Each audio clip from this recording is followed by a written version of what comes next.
Welcome back, everyone. New School Sensei, we're here. So I'm Lance Douglas. I'm your host today. We got Ken Douglas. He looks probably day late, dollar short today. No offense to you, buddy. I'm rocking the bluey top as usual and the New York City hat all day. And when this guy wears a hat, you know it's because the hair ain't done right. Sorry, guys. That's all. You still got good hair, mate. You could do another trip to Turkey. Up to you. I'm receding a little bit, but it's actually still quite thick, so I'm pretty happy with it. Yeah, And get that the right, teeth Pete? done next. Yeah, get the teeth done next as well. And then also, we're very lucky we got Peter Whitefield. So thanks for coming in, buddy. Yeah, my pleasure. Thank you. Part of the AET, trains with Ken at HQ, so I'm sure he gives Ken a good shellacking. I'm sure he's got some nice things not on about recent Ken's rolling. performance. Definitely not. How would you describe Ken's rolling? I'm always interested. Yeah, you're probably in a really good position to kind of know his development over time. But yeah, it's just really frustrating. I think it's been said before on your podcast that rolling with Ken is really frustrating. He sort of locks you down, plays his half guard, and then I always find myself in top half and then always getting passed and wrestled up. But that's also a nod to my poor skills, perhaps. But yeah, I just think a really frustrating style is a good way to put it. Perfect. That's Ken just in life as well. So it's good to have you in, Pete. So you bring a lot of experience, a lot of different experience than our normal guests, which is awesome. So 30 years martial arts, so Taekwondo, and now more recently, Jiu-Jitsu. Yep. Having said recently though, you told me before you started in 2009. So yeah, that's awesome. Yeah, Jiu-Jitsu 2009, it was kind of emerging, wasn't it? Around that time, the rise of the UFC in Australia, a lot of sort of televised fighting. And I just thought, you know what, let's give it a go. And I also thought, when you're sort of training one martial art, you can think, all right, I'm really good at this. But then I saw someone get taken down and I thought, I've got no idea what to do if I fall on my back and I can't kick or punch someone, or in Taekwondo, kick them more importantly. So I sort of started Jiu-Jitsu and did that for a couple of years, got my blue belt. And as with many, many stories around the world, you sort of fade away into obscurity once you get your blue belt. And then, so I did 2 years of good training as a sort of an early 20-year-old. And then I didn't make my way back into jiu-jitsu until just after, or just as COVID started at the AET. And so there I've been training for, full time, what I can do full time, which is a couple, 2-3 times a week, and getting back into rolling. Boom. And you're versing that new generation. Yes, you got that wealth of experience, and you're versing these 16, 17, 18-year-olds. Yep. So it's good. Bringing that experience back into the game. I'm glad you're calling it experience and not old bodies. I remember being, 20 years old and listening to the 40-year-olds talk and say, oh, my this hurts, my that hurts. And I think, you old man, that's not going to happen to me, but it does. It certainly does. Definitely. So other good experience you got, Peter. So high school teacher, currently now an online high school teacher, so Victorian online school. So that's pretty interesting. And the cohorts of students you have, which you described to me off air. So you have, your sporting athletes, your dancers, people that can't do a traditional school. And then you probably got the other cohort that just refuse to fit into normal education. So I'm sure you have a lot of good stories and experience you can talk about through there. Yeah, definitely. I mean, typical, if you think of typical schooling, everyone thinks, okay, we go to school, we go there for 13 years, we leave. But that's just not the case for a lot of people, and for a lot of young people too. I mean, they don't necessarily fall into those categories. And when you're working with people, and that's what our job is as teachers, you really want to sort of get into the nitty gritty of, well, what makes someone want to achieve. And if you can't go to a school for any reason, how do we get you to that point where you can feel that level of success? And so, I've worked with a lot of different kids in a lot of different fields where sometimes the physical school is just a bad place for them, both mentally, physically, or whatever. And sort of learning online has sort of helped them re-engage in education. And once you re-engage in education, you start re-engaging in your community, don't you? You sort of have those people around you. You've got those support around you. And I've really sort of enjoyed that aspect of what I'm currently doing. And of course, I've worked in traditional secondary schools as well.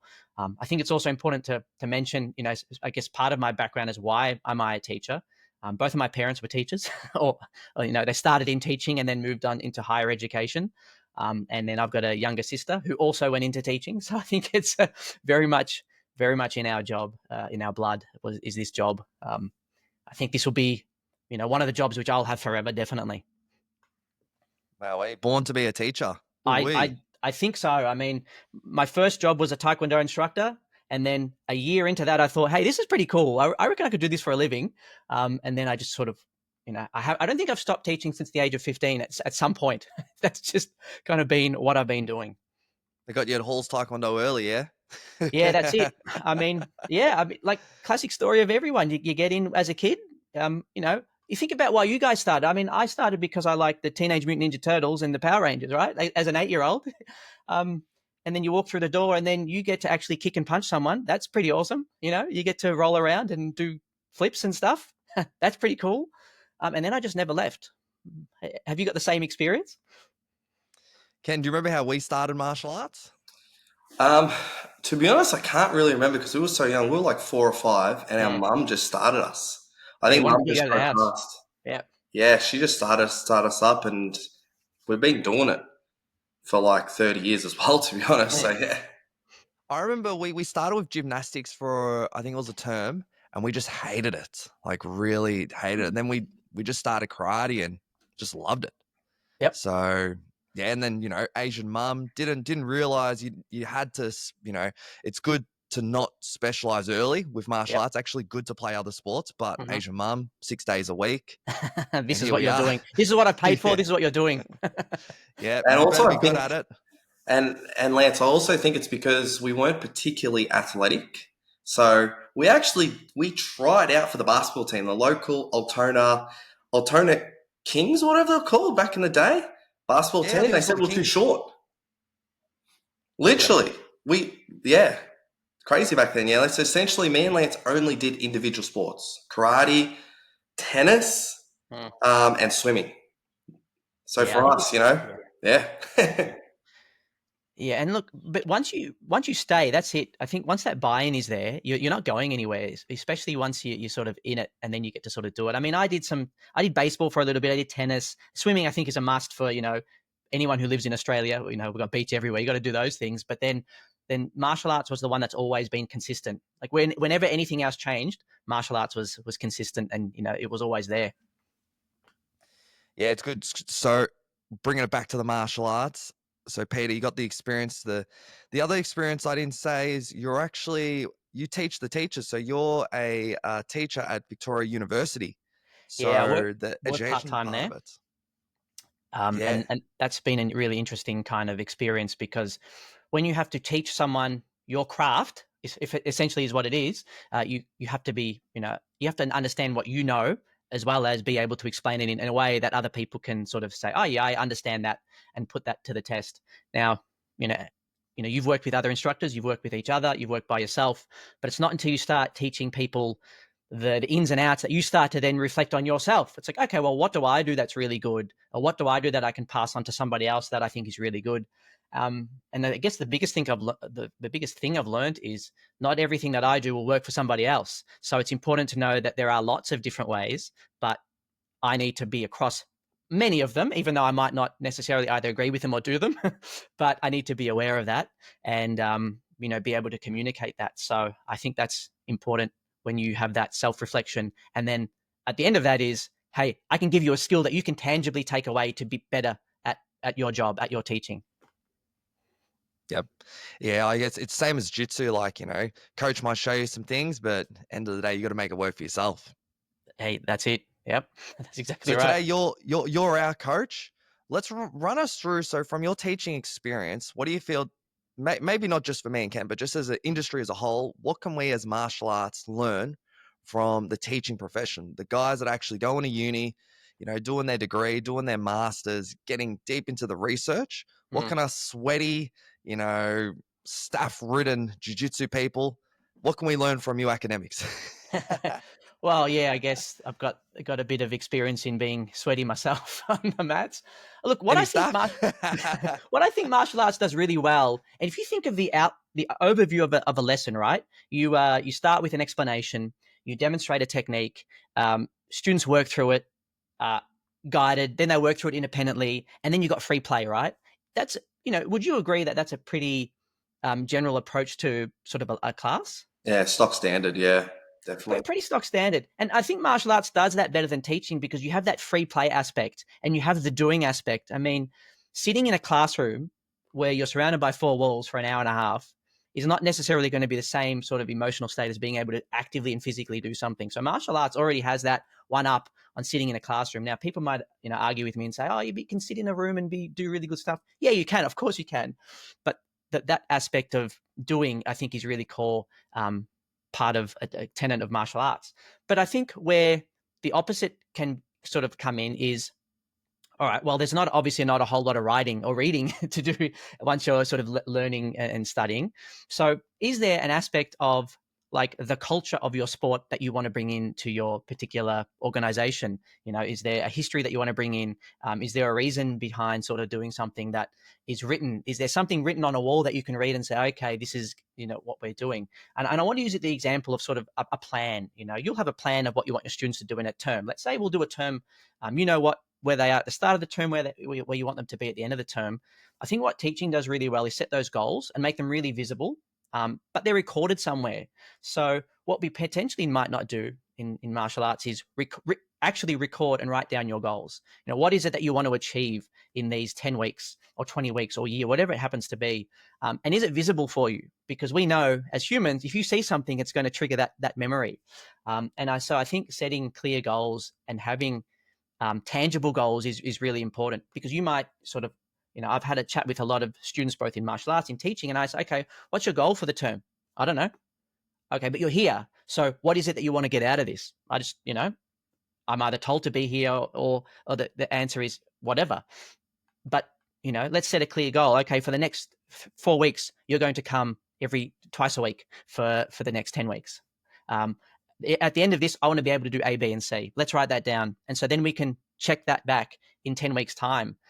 Because I'll challenge you and think, okay, what are your goals of your students? Do you know the goals of your students? And if not, should it be important that you do, so you as the teacher, as the educator, can sort of get to that? So I think, if we're talking about from that academic perspective, knowing where you want your students to go and that they're on their own individual journeys, you'll have a curriculum that you want to teach. It's pretty standard, it's pretty set, but everyone getting there is different, right? Like how you get to that end point is going to be different for everybody, and that'll look different for everybody. So if you just run the same sort of class, everybody, maybe some people will fall off on the sides, and we want to sort of help push everyone. So I think goal setting is really important in that aspect.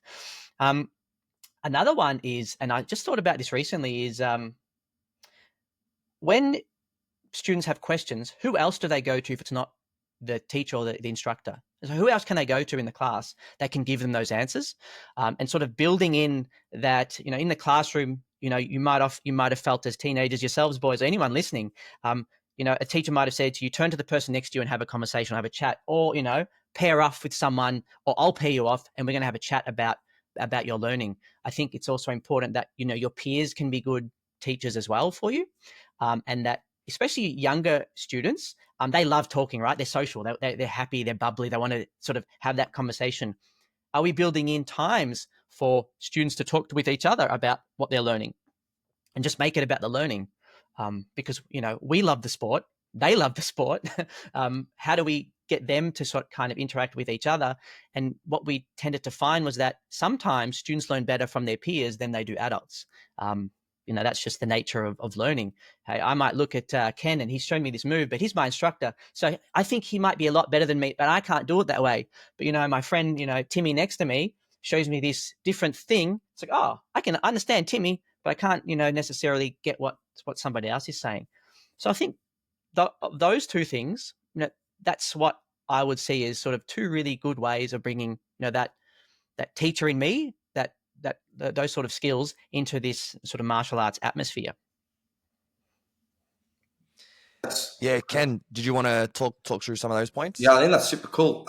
Do you have any like practical ways of implementing those two things? Like if you had a lesson plan and like potentially your aim for the lesson is to teach some kicks, how would you add in, I guess, that talk around goals in that lesson plan, and then also about that peer feedback? So, all right, kicking is a good one. So if we're setting goals, if the goal is to kick, well, firstly, what I tend to do is make that goal visible. So do you have a whiteboard in a room, a TV, a poster, something that you can display this and say, okay, You can visibly point to this and say, okay, well, this is the goal, or if this is everyone's goal, which it is if it's part of the curriculum, and this is what we need to be able to do by the end of me teaching this. So it's, instead of just do roundhouse kick, okay, that can be one point, but how do you do a good roundhouse kick? What are the ways in which we can really get that kick to be perfect? And it's it's nuanced, right? If you say this to a non-martial arts person, do a roundhouse kick, they'll say, oh, you just turn your hips. Like, well, no, there's a whole lot of things happening. We know there's the base foot, there's the hips, there's the squaring of your shoulders, there's the whatever. And so we can sort of plan that through. I would have that, almost a step-by-step version of that. So for those kids who are real visual learners, they will turn to that board, read it, and then go back and apply it. Or they've forgotten, they can look at it again, see it, and come back. Because you've worked with young people, you might have said something to them. How many times have you had a conversation and they've just kind of looked around and then looked at you and said, sorry, what was that again? And you've got to then repeat yourself. That's maybe the bane of all teachers everywhere. I've given instructions for 10 minutes and then, hey, sir, I've forgotten. What have you said? Well, it's here. Like, this is our goal and this is how we're going to do it. But also at the end of that, you've set out what the outcome is. By the end of this, you will have you'll be able to demonstrate this sort of technique competently. So if you go through all these steps, by the time you leave here, guess what? You've got that skill and you can leave here with a sense of achievement. I'm sort of setting that as sort of the goal, like the visible. So if I was teaching that in a martial arts classroom or in the training hall, I would want to have that visible for me and for students. So that would be for the sort of the goal setting. With the sort of peer feedback, it's all right. We can still run our normal class. I demonstrate, I instruct, you go free practice. Okay, now during free practice, one person's going to watch and one person's going to do. The person that's watching cannot move. You stand still, you face your partner. Your partner's going to kick towards you and you're going to say, you're going to provide that feedback, which is, what are you doing that's correct and what are you doing that's not correct? And then you're going to do that again. And you're going to keep saying something until you can't say anything else, until you've executed that kick perfectly. And of course, as you know, as coaches yourselves, you're not always going to get that perfect, but you're going to be incrementally moving towards that. It's very hard, especially in our position, to not, want to go in and fix someone, but just getting someone to stand still and watch and say, okay, now show me that technique and I'm going to show you, and I'm going to tell you how to sort of be better at that until I can't tell you anything else. And then that might mean somebody else has to step in and, have a fresh set of eyes to have that conversation with you.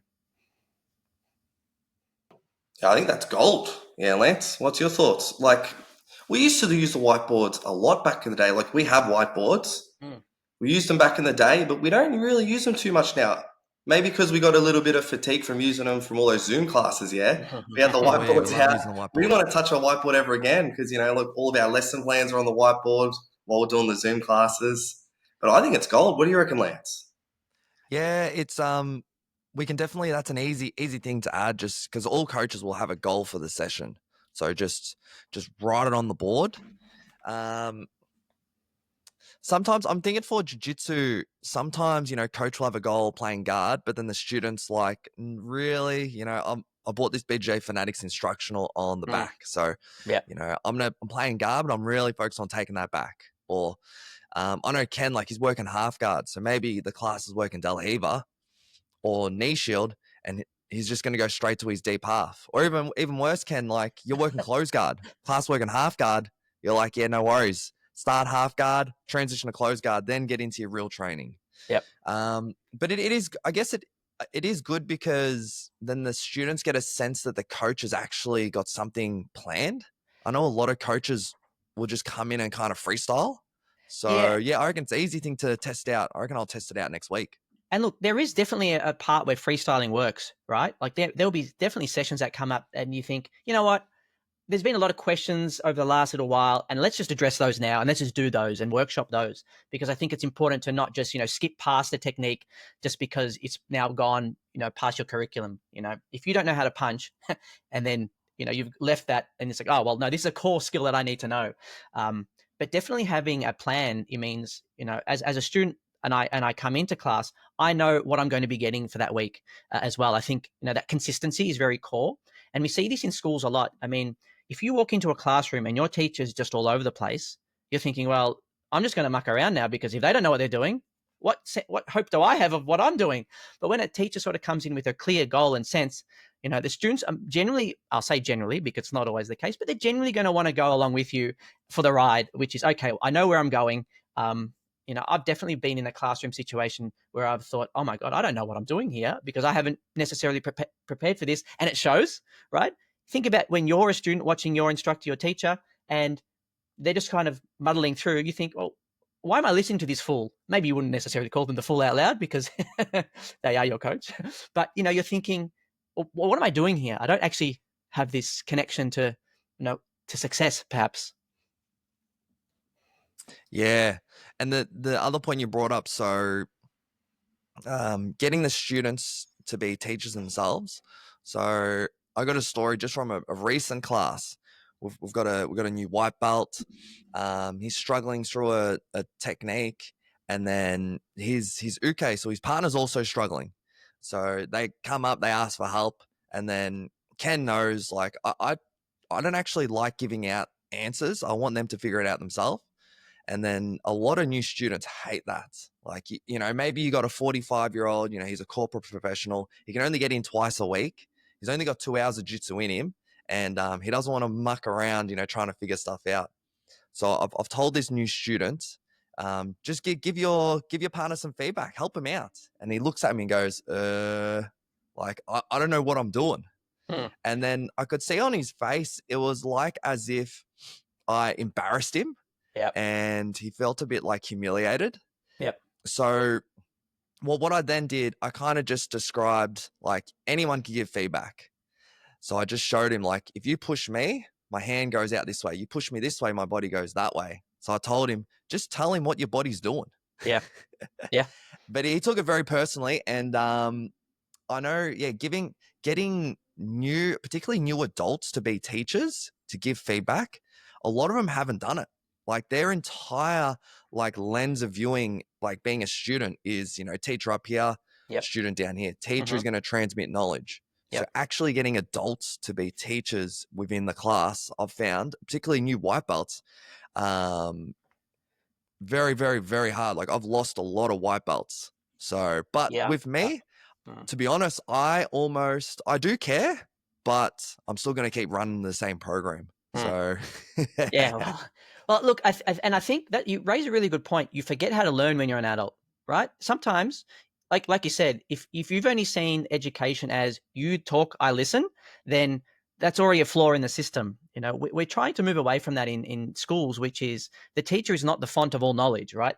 We also know the internet exists. So kids can actually just Google anything that you've said and say, hey, sir, that's wrong. Whereas 20 years ago, you had to boot up your desktop, you had to plug it in, you had to dial up into the internet and then try and find an answer. Whereas now you can just chat GPT it. It's like, oh no, chat GPT says you're wrong. So I am not the font of all knowledge. So I need to build in, and I think it's important to, especially like you said with those new white belts or those adults, they have to reprogram their brain to think, okay, what does feedback look like? And it's not a personal attack. A personal attack is, hey, you smell, get a better gi. That's a personal attack. But if you're saying to someone, I want to help you, you want to help me. Sometimes that's good feedback, though, for the newbie. They might need to wash the gi and cut their nails. Yeah, you stink, cut your nails, right? But if it's the feedback, that's when you can sort of stay with, new people. It's, hey, in martial arts, you're learning for the first time, perhaps in a long time. It's going to feel uncomfortable. The act of learning is uncomfortable, but just so you know, it's coming from a good place. If someone gives you some feedback, it's not an attack on you. It's just a part of where you're learning. If you can't take on that feedback, then perhaps this is not the place for you. But if you feel like, hey, that's okay because I want to learn, then this is and I think having conversations, especially in those new white belt classes of, this is what feedback looks like, this is what it sounds like, this is how it feels, verbalize how it feels. It's uncomfortable. It's okay to be uncomfortable.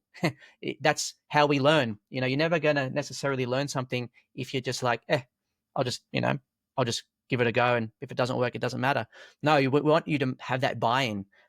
So maybe start with that conversation with them next time and see, what it is that they want. And also ask an adult, what sort of feedback do you want? If they say, hey, just tell me the answer, Lance, that might not work for you because you don't want to tell them the answer. But you could say, hey, that's nice that you want to know the answer straight away. But my teaching style is I need you to figure it out for yourself because I know you're going to learn it better than if I just tell you. Do you reckon because I know I've just started doing a graduate certificate in public health, and for the first time in my education history, I've started using AI, Mm, and it is just so much quicker. Like you can any question I have, or if I don't understand a lecture slide, I'll put it through ChatGPT, yep. and I'll go explain this more simply. Yep. But because now kids coming through and adults are using a lot of AI, Mm. they're not kind of problem solving for themselves. So have you found that through your teaching practice? Oh, 100%. I mean, even in the last 5, 6 years, the use of AI has literally exploded. And I think a lot of people start to default to the easy answers. Before that, it was just Google it. What does the top search in Google say? That's going to be the answer. Well, now it's what does the top search in AI say? That's going to be the answer. And I think we have to, pose more problems rather than simple open and close questions. What is this is not really a good question anymore. How do you do a good punch is not really a good question. It's okay. Well, now we have to figure out, reverse engineer the problem. It's maybe you start with a problem and they have to come up with the question rather than the other way around. Pose a problem to the students and say, well, how would you work through this, and do it in the opposite rather than start with the question and end with the answer. Maybe that's something to think about. Do you think if Yeah, we're it's just sort something. of like freestyling here, how would you do that in a martial arts class? I'd be cool, because I'd be keen to try it. Yeah, that's a very good question, isn't it? I don't know where to begin with AI that ain't going one. to help you. Yeah. Well, that's true, right? Yeah, it might be. Look, you might use your AI to sort of, it would be interesting if we did right now.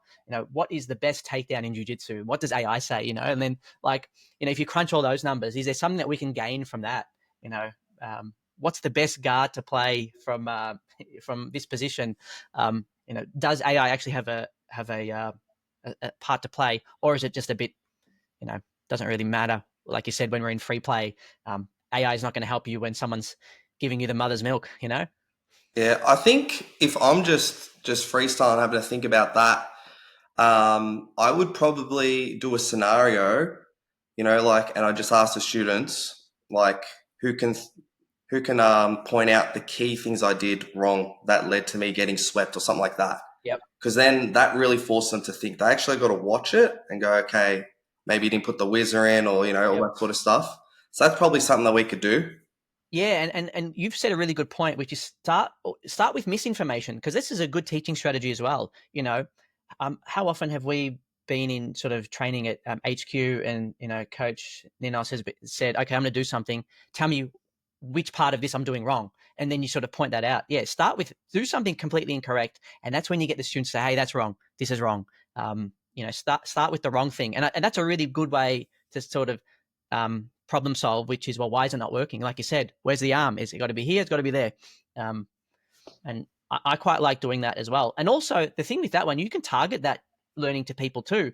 Let's say you got a class of 20, everyone comes around you to have a look. You'll always have the people who want to answer the question, right? Oh, pick me. No, I don't want to pick you. You know the answer. I want to pick that quiet guy over there who's looking around. I'm going to pick you because I can tell that you're not paying attention. And I want to ask you specifically, put them on the spot. And get them to kind of engage with you. Maybe that's not the best way always to do your teaching, but it is certainly a way to make sure that everyone's watching and paying attention. Like, I'm not going to ask the person who always puts their hand up. I'm going to ask the person who doesn't, or who nervously looks away, because you'd be surprised that they might or might not know the answer. Perfect way to do it. Yeah, it's been funny in class with like in training. Ninos has been actually asking me to jump in and try to pass these guys guards. I don't know if you've been seeing it, but he I have. usually picks someone that's a little bit younger to see if they can resist, on their back. Then he always chooses 3 people. For some Yep. reason I'm getting chosen. I'm not sure if he thinks I'm actually any good, or if he wants a little bit of diversity and who's trying to do the move. Yeah, maybe he thinks you're Lance and he's getting actually the good guy to come in. I don't know.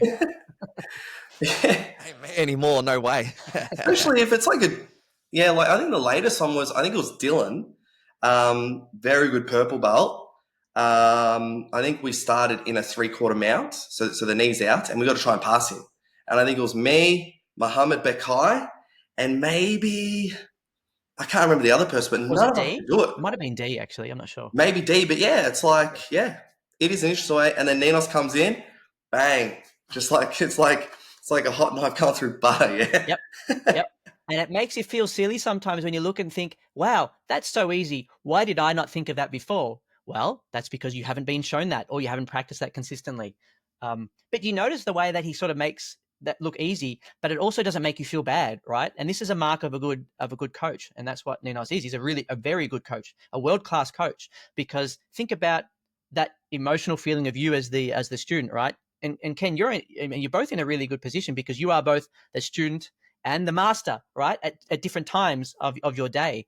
And sort of when you're put in that position, it's like, oh, okay, how did that instructor make me feel in that particular moment? I wasn't belittled. Just because I did the wrong move doesn't mean that was bad. It's just that was sort of my approach to it. But then once you see it done easily, you think, wow, I can do that, right? It gives you that sense of achievement rather than a coach saying, hey, you can't do this, you must be bad. Or that's what the emotional response is to someone listening to that, even though that might not be the intent. So I think the intent is also really important, because if you ask someone that they walk around and say, oh, I feel bad now, well, they're not going to say that out loud, are they, necessarily? But they might feel that way. And I think what our coach at HQ does is that perfectly, isn't it? It's, hey, I'll have a look at what you're doing, have a look at what I'm doing. Now have a look at what you should be doing, and now let's do this. Yeah, I like it. Maybe Lance, what's the science behind that? You've been diving deep. It'd be good to sort of give Lance a bit of a quiz. See if you can explain sort of those sort of scenarios Yeah. you've been in. If you talk about, like, I guess you've got more teacher-centered approach and more of a student-led approach. So getting the students actually to show what they're doing, you could say that's more of the student-led. So you got more of an even playing field. You could also do, if you're talking more skill acquisition. So I'm not saying Ninos is, he's using the ecological approach, but when he's getting other people to show stuff and then he shows what he's doing, he's guiding the athlete's intention and attention. So that's big in the skill acquisition world. So intention means, like, to actually know what you're trying to do. Like, if you're in someone's quarter guard, your intention is to get chest or chest to back, I imagine. Obviously, you three guys, you had that intention, but you still couldn't pass the guy's guard. So Ninos, he jumps in and he's going to guide your attention. So maybe there was certain things you weren't, focusing on that could help you reach your goal. So do you remember in the lesson, what were the things that he wanted you to attune to? So Ninos is very big on stepping up. So he has one knee down, one knee up. So he straight away goes for that position. He loves to sit on the hips as well in that 3/4 mount quarter guard, whatever you call it. He loves to sit on the hips to shut down the hips from moving. And it's literally like a spider web. If the guy's arm's here, the guy's arm's there, he has counters for days. Whereas I think for us, at least the way I approach the position, I think of it like a wet blanket. Like if I'm trying to pass someone, I'm just trying to like literally tire them out. And then once they're gassed, then they start to make mistakes. Whereas Ninos, he doesn't wait for him. He does wait, but like he takes the opportunities really quick. Whereas I think my style is more of like a grindy style. You know what I mean? So it'll just, like for me, it just takes longer to pass someone's guard. Yeah. I know Pete. Yeah. Pete's in the same room as me. Hmm. I wonder if you could riff on that. Yeah, and I guess like you're saying, you've got to approach things in different ways. I mean, you've got a game style, right? You've got a plan, but I think the default is you'll always go back to what you know. And I think what makes a good learner and what makes someone who learns very quickly is, okay, I understand this is my game. Now I have to try and play somebody else's to see if that's not necessarily a better match, but I need to know what this feels like. And then be able to apply that. Again, before I was talking about learning is uncomfortable. It can be uncomfortable. This is where the position works is, and I remember that class because I was in that one. It just makes it flow and makes it seem very easy and doable, but then you have to actually go out and do it and have that mindset of, okay, I'm going to play a different game now. I'm going to try something different. This is what it looks like. Can I get it done? And sometimes it won't, right? I tried that. You pin the hand down, you step your leg over, and then boom, you're thrown off. Okay, that's because my weight wasn't back, or I wasn't sitting on this, or the modified S mount wasn't where it needed to be, or I was sitting too far off their head. Okay, let's do that again.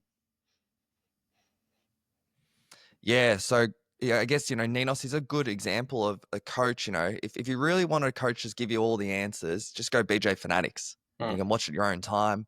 Ninos is really good because he can inspire you to do Yep. different things. Like if you look at all of his black belts, like none of us have like pretty much the same game. Like you look Yep. at me and Ken, you compare us to like Meso or Tomei. To be fair though, those guys are way better than us. But if you look at our games, like you got Meso, Tomei, very guard based. Me and Ken, very pressure based. So the modern coach, instead of just trying to get the students to be exactly the same as them, hopefully now they're starting to just give some more inspiration and kind of help the students kind of find their own path. Yeah, I like that. Maybe if we can sort of put a bookmark on that and move on to, I was thinking it'd be really cool, Pete, if you could tell us I guess the trends like you've seen in the classroom the last 5-10 years, and anything moving forward that us martial art instructors need to be aware of, because like there's a lot of stuff the kids are doing these days. I've no idea. I know there's a very popular part TV show that's been making the rounds. I don't know if you guys have seen it, about the kid who had a horrible incident with a young lady. And there's a lot of stuff on there that I've no idea what's going on in these high schools these days. Are you talking about the Adolescence, yeah. show? Okay, I might check it out. I was like, that show opened my eyes. Like a lot of the stuff they're talking about, the emojis, just the innuendos, the way they're talking and stuff, it was just mind blowing. It seems like it's changed a lot. High school. Peter's It's up with not. it. He knows all the lingo Yeah. and Yeah, everything. that's right. I've got a He's whole in the mind of document that based on teenage boy. new lingo, and don't worry. Have you seen the show, Pete? No, I haven't. I know of the show, and I know it's UK based, and I think it's important to note that, especially when we look internationally at those English speaking countries, UK, US, Canada, they've got different.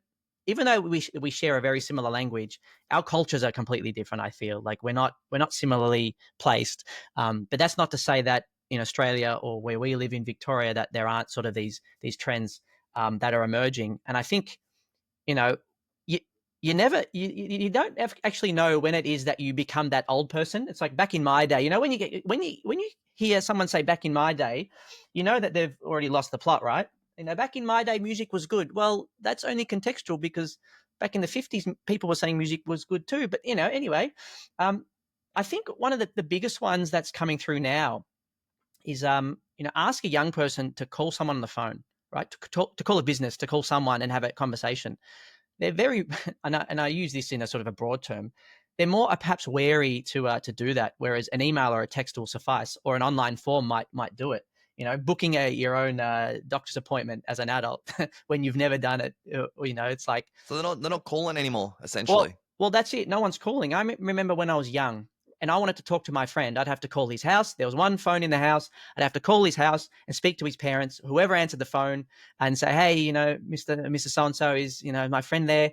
Yes, I'll put him on, or he's not there. Can you take a message? No worries. And you had to sort of be a bit more respectful, and you just sort of knew how to have those communications. Whereas now, no one's really communicating with others' families. You're communicating directly with that individual. Which is, pros and cons. If I wanted to call someone, I didn't want to have to go through 3 levels of security before I get to someone. Whereas now I can just pick up the phone and call, or message. But what does that translate to in our young people, right? So we know that, and bullying, I guess, we're sort of referring to that in the TV show. Bullying is done differently now than it has been in the past. And this, I'm not saying anything new. Ever since you've got the device, the creation of mobile devices, I can now harass you directly. Whereas in the past, I could only harass you at school, couldn't I? Like, Ken, if I had a problem with you in the schoolyard, I'd have to see you to confront you, right? I'd have to call you names to your face, or behind your back at school where someone would hear. But I think what's happening now is there's a lot of hidden bullying, or that hidden sort of and underhanded stuff, which I think is making kids really sometimes really nervous just to kind of sort of exist in that space, in that online space, and not know how to sort of navigate it. And parents are also finding it difficult because they didn't have to deal with any of this either. If you're thinking about parents of 20 years ago, who are kids 20 years ago and who are parents now, you're not dealing with the same issues. So, we're coming at this in a sort of a different way. So when you're saying about trends, I think that communication is a big key, and getting young people to just communicate in a sort of a positive manner, and understand that there are behaviors which are not accepted in the wider public. And again, for example, many years ago, if you had a conflict with someone, you might settle it face to face, whereas now conflicts aren't always settled face to face. But then, the other thing to think about is, would you say the thing if it was to somebody's face now? And the answer would be no. Like, I wouldn't be saying to you, hey, your haircut looks terrible. But then I could easily get away with it behind a screen. You could saying, say his hair does look terrible. hey, well, I mean, if you want to agree to that, that's fine. So I think, we're finding, as we're kind of moving on with the advent of technology, we're also going backwards in some regards, aren't we? Technology was supposed to be a big fix to lots of things, like information. But are people smarter now than they were 30 years ago before the internet? I don't think so, right? But we've got access to that information, and I think the way that we access that information is what we need to be wary about. Do you let your 7-year-old go on the internet? Why is that a bad idea? Do you let your 14-year-old access any sites? Why is that a good or bad idea? Are we actively talking about what should good internet and being online look like in this digital world? So that's perhaps one of those things that are currently emerging that you're perhaps not necessarily seeing, because you're not always in that mind space or headspace. So Pete, has the advice changed? So let's just say 15 years ago, if your son's getting verbally bullied, there was some advice, and then now there's probably different advice. Is that something that you can speak to? Has the advice changed at all? And what was the advice 15 years ago, and what's the advice now? Look, I still think the advice is very much the same, which is if you've seen something or heard something, you say something. I think it's important to know that, especially as young people, you have supports in your life that will help you.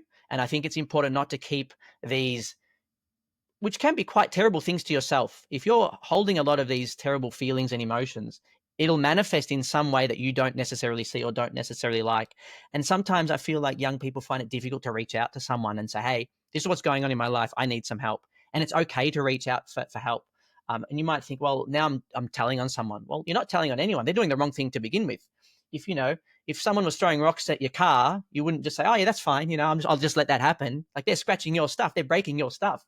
That's the same for our mind. If they're trying to, hurt you in that particular way, it's important to sort of reach out for that help. And I think the advice has always been, we need to stop whatever it is that the unwanted behavior is in one way or another. So it's just now that, young people might feel it's easier to sort of respond because you've got access to that device. You can respond directly to that person, which is not always going to be the best thing to do. So I think, having those people that you trust in your life is really important. And tying back into our martial arts theme, some of the people that you trust most might be your instructors, might be your classmates, might be the people you've made really good connections with to say, hey, listen, this is what's going on in my life. I need a bit of help or support, or just how to sort of approach this situation. I mean, I know in my professional life, I've worked with students who've been bullied or just had really just things going on in their life that they just needed to sort of share and get off their chest. And I worked with this one girl for maybe 5 years by the time she sort of came to me. And our relationship was okay. We got along. She came to class. She did work. Our conversations were always pretty good. But then she sort of came to me out of the blue and said, hey, I got this really terrible thing I need to sort of explain to you. I just need to get it off my chest, and I need someone who I can trust. And she said, I trust you. And I just thought, wow, I didn't know I was that person for you at that particular point in time. But as a teacher, if students come and sort of confess anything to you, you can't sort of just keep that to yourself. It's, there's a process where that the student feels safe and empowered, and that the school is sort of helping that particular child. But she told me her issues and concerns, and then we got that support that she needed for that particular point in her life, and she worked her way through that particular problem. But I didn't know that I was that person for her. And, same for you too. You could be that person for someone and you don't even know it yet, where you are their trusted person, and they might not necessarily show it, but when that time is there, that they can come to you and say, hey, I've got this thing that I need to share, or I need some help with. It doesn't have to be, life-changing or altering, but at least it's there. And I think that might be the change over our time, which is, do you have those people in your life that you can go to for support? That will get done. And then I guess the flip side of that is, hopefully that the people you go to are in a position to be able to support you. And if it's at school scenario, if it's happening at school, then we can fix it at school. But if it's happening outside of school, what, it opens up a whole other can of worms, doesn't it, of who gets involved and how. I like it. He seems to Yeah, know his stuff, it's Lance? interesting. It's very interesting. It just kind of shows, like, obviously the world's moving more towards AI and technology, but it's going to actually, for our industry and for martial art coaches and teachers, we're probably going to become more and more valuable because obviously you can type in your questions, whatever, into ChatGPT, but for the more serious stuff, you probably want to go to a human. Like, Yep. typing in a ChatGPT, Johnny is bullying me. I feel really depressed. What can I do about it? Hmm. That answer you get from AI, Hmm. and then you pose that same question to your teacher. You've known them for 5 years. I can actually get a feel for what's going on too. Yep. I think that's where us as an industry, we're going to be even more valuable in the future. Yeah, it definitely. And you're in the industry of building relationships, aren't you? I mean, why do people go to training? That's a fundamental question. Why do people go to training, and why do people stay training? It's not just the fact that I'm learning how to kick and punch and throw. It's what's the culture that I'm building in. Who are the people around me? Yeah, you stay for those particular reasons. You might not be very good at the martial art, but that doesn't matter, right? That's neither here nor there. It's all part of the journey. But you're sort of building that culture. You're building that strong sense of a support network, where it may not exist in other places. And I was thinking the other day, I was thinking, where are my top friendship groups from? I went to school, went to uni, got work. I got people outside of different sort of organizations, different youth groups, different cultural groups, whatever. But my best friends were always through martial arts. Why? Because we built the strongest friendships. We're in the same sort of groups. Similar ages also help, but also, we had that sense of not necessarily right and wrong, but sense of being a generally good person, right? Like, I'm not an asshole today, so we're all kind of good. Yeah, so maybe that's kind of it. How do we build up a good network around us? I reckon that's a good way to end it. So, guys, if you enjoyed that, let us know. Check out our Instagram. Thanks, Peter. We're going to get you on again, and we'll see everyone on the next podcast. Oos. See you later.